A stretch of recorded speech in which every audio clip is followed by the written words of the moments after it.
Welcome everyone to Eat, Drink, and Explore with Cece. Tonight I am going to make garlicky sautéed mushrooms. Have you ever been to like your favorite restaurant or steakhouse and they make these sautéed mushrooms?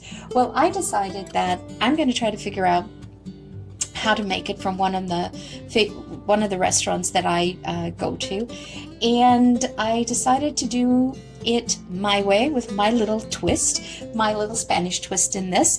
So what you're going to do is you're going to start with just regular button mushrooms. You can use any type of mushrooms. I have about 2 of these containers, so they're 8 ounces of mushrooms, and you can get them in any grocery store. You could use portobellos, you could use shiitake, whichever mushrooms you have on hand, by all means, go right ahead and do that. So those are the mushrooms, and so when you're preparing the mushrooms, it's no big deal. You kind of want to dust them off for any of the dirt. I just clean them up.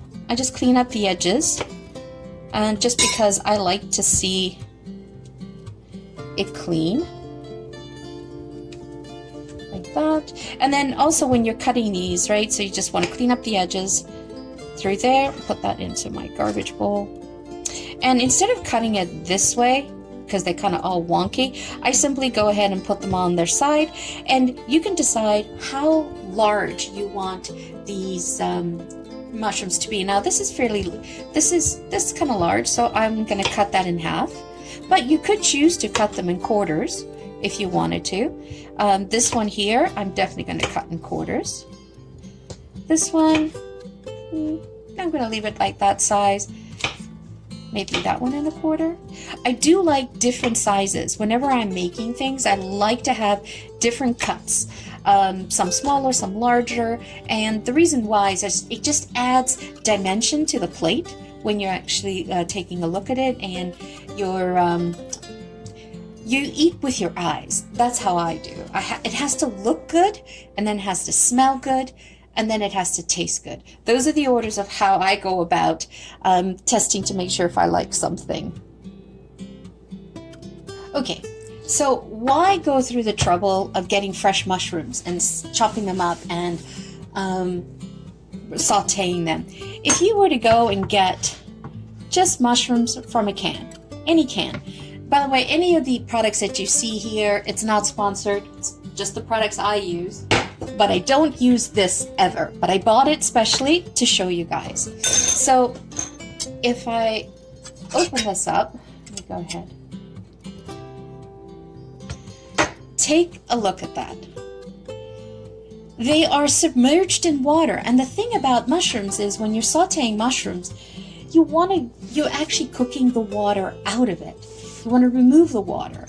So even if you go ahead and just get that all out, like, I'm not sure I could do anything with that in a pot, saute that, or make that even taste like anything.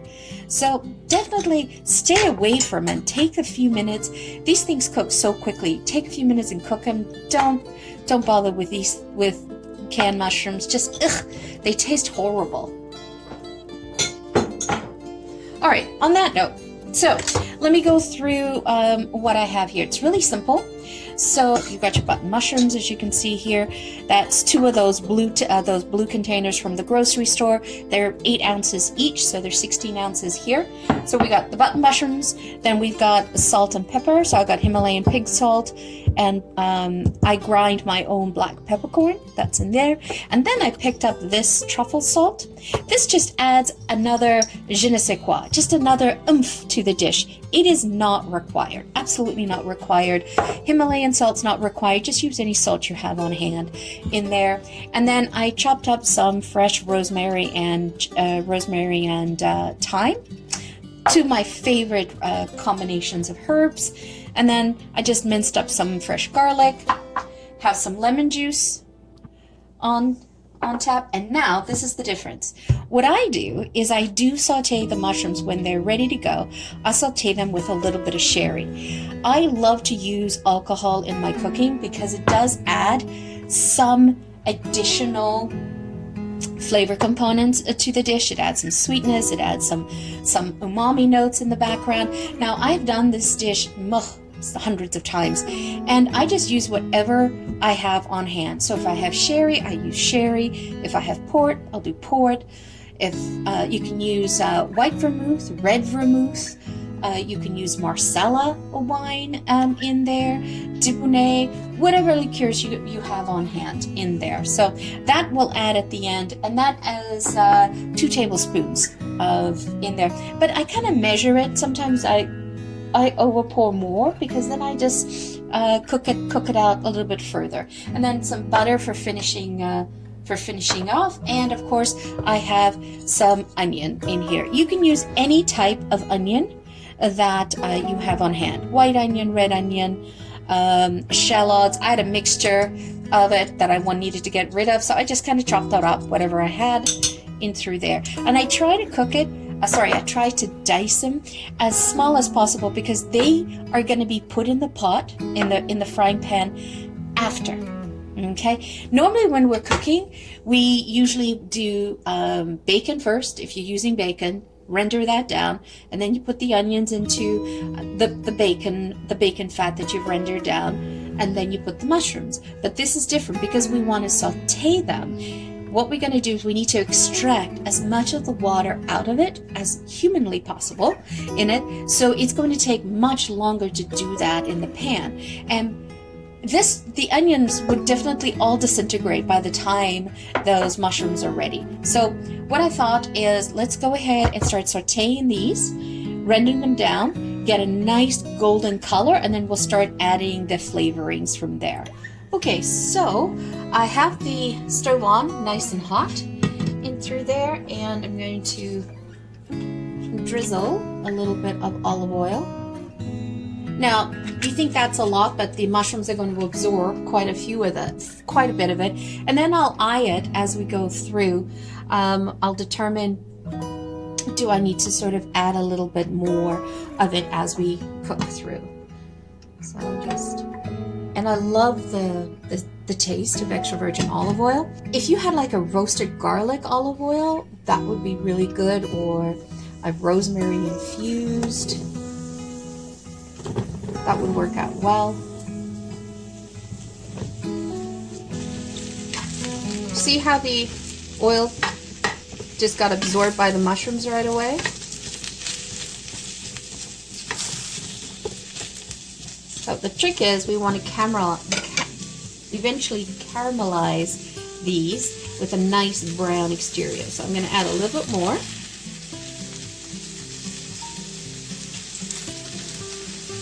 I mean, this dish is definitely something you can use on keto. And we're now going to add in the salt. Now, why do we add in the salt? Well, we add the salt in because the salt is actually going to extract the moisture from the mushrooms. So, again, be generous with it, because you really don't taste the salt once they saute through. And then I play around with the heat. Sometimes I'll turn it up a little bit more if I want more caramelization to it. You can see it's starting to get some beautiful color. And look at the water. The water's being extracted out by the salt. And that is what we want to cook out. We want to cook out all that water. Because that water really has got no flavor to it. And we're going to add the flavor to it through all the other stuff that I showed you. You can see I'm still rendering them down. See the big volume of the mushrooms that occurred? So just keep rendering them until all this water evaporates. See, it's starting to get some great color. And you see by cutting the mushrooms in different sizes, some in quarters, some in halves. I mean, you could have also left some completely full, like whole, if they're those baby tiny button mushrooms.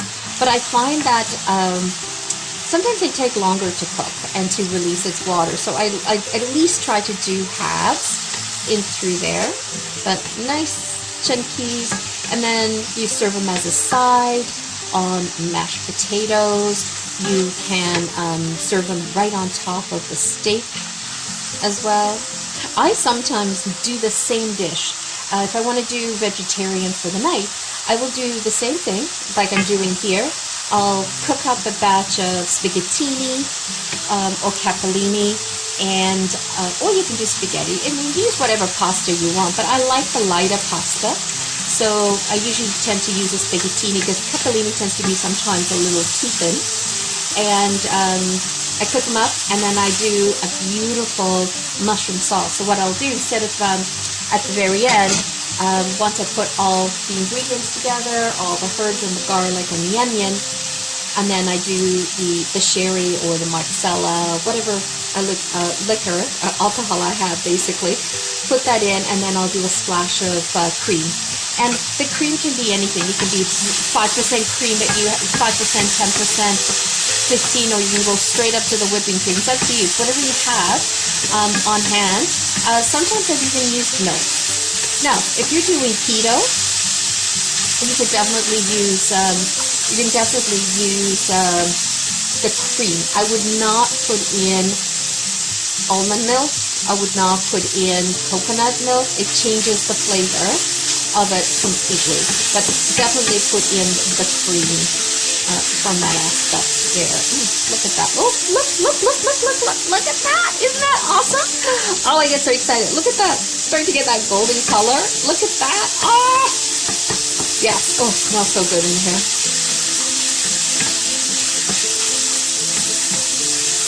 And also mushrooms are a little lower on the calorie counter. But you know, I do put olive oil in it, so but it's the good fats. Look at that. Okay, so at this point I'm gonna add in the onion. And how much onion do you want to use? You can a cup, half a cup, 3/4 of a cup, whatever you have. There's no recipe police out there. I just use whatever I have on hand. And I do need to add in a little bit of olive oil. Oh! Okay. That was a lot. Just cook those through. But the onions will probably take about 2 to 3 minutes. If you had red onions, they cook faster than the white onions. And then I have the shallots. Now, why do I like to mix the shallots and white onion? It's because there's that delicate flavor in the shallots that gets added to the dish. It's a nice, delicate, soft flavor, whereas the white onion is just that big, fat flavor in through there. Now, I'm just going to let that cook a little bit more. Render that a little bit more before I add in the garlic. Now, I hate seeing people just, they throw in the olive oil, they throw in the garlic, and then the onion, and then by the time the mushrooms are finished cooking, you have nothing left in terms of onions. The garlic is burnt. The whole idea of adding garlic to a dish is not about burning it. It's about having that fragrance come up, waft up when you go to eat it. And the way you do that is you do it towards the end. And when do you know when garlic is ready, like you've cooked it well? You start to smell it. When you smell that fragrance coming out of your pot, that is when the perfect time. So look at that. Look at that color. Oh, it's just so appetizing to look at that color. It's like, yeah, I want to eat that. Now I'm going to add in the garlic. And how much garlic do I have here? Again, it's purely to taste. This is definitely garlic sautéed mushrooms. So I did 2 large garlics and I minced them out and just pop them in there. So I'm starting to smell the garlic. Now, this is when I add the rosemary and thyme. Now, I'm using fresh here, so I used a tablespoon of each. Again, you use as much herb as you want if you're doing fresh. It's pure to taste. If you're doing the dry rosemary and thyme, do it like a teaspoon, not a tablespoon. Okay, those were 2 tablespoons that I added. So, oh, I'm smelling the rosemary, I'm smelling the garlic. Oh, smell-o-vision. Wouldn't that be awesome? Okay, now I'm adding in the sherry.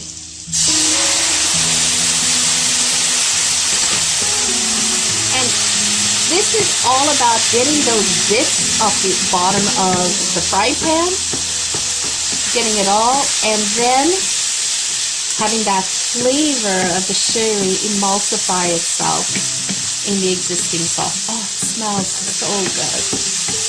Oh, and the sherry I'm using is a simple cream sherry. I mean, you don't have to go and use that expensive sherry from Spain. See, it's all gone. It's perfect. And now I'm going to add in just a little bit of lemon.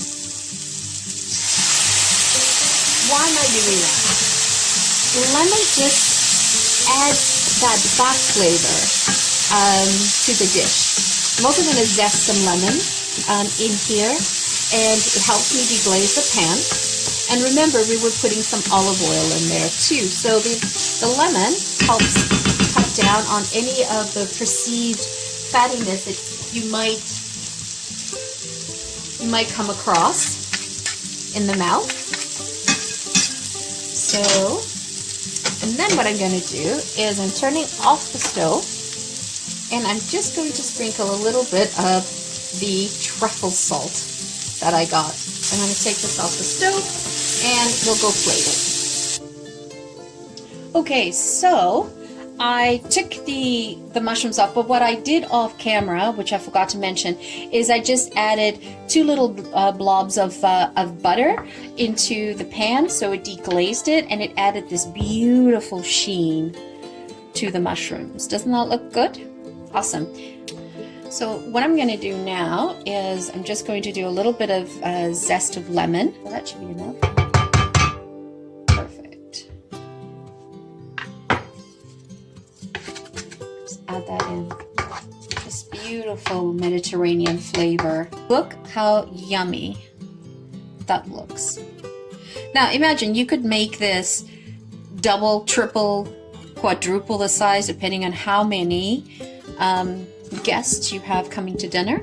This is something you can prepare ahead of time, and you can just heat it in the microwave. You know, take it out of the fridge maybe an hour or so before you're going to serve, so that it comes to room temperature. So when you do go ahead and serve it, you just pop it in the microwave for, I don't know, and depending on how much you have, you can do like a minute or so. Like something like this would take about a minute to process, to heat up. So, and then the other thing too is I just kind of sprinkle a little bit of thyme that I have here. They smell fantastic, and I'm definitely smelling that lemon coming through, that freshness. So it's not a heavy dish. So when you go to eat it, you look at it and you go, oh, it's going to be heavy. It's not. It's light. It's refreshing. It clears the mouth, especially when you're having a steak and you're having the fatty steak texture in your mouth. This clears it out because of that lemon. And you see there's some lemon sauce down there as well, and it's just perfect. Well, hope you guys like it. Enjoy it, and thank you for joining me while I made this for dinner. And don't forget to make it, post it on Instagram, and tag it with Eat, Drink, Explore with Cece. I would love to see your creations. Ciao everyone, have a great day. Thank you for joining me.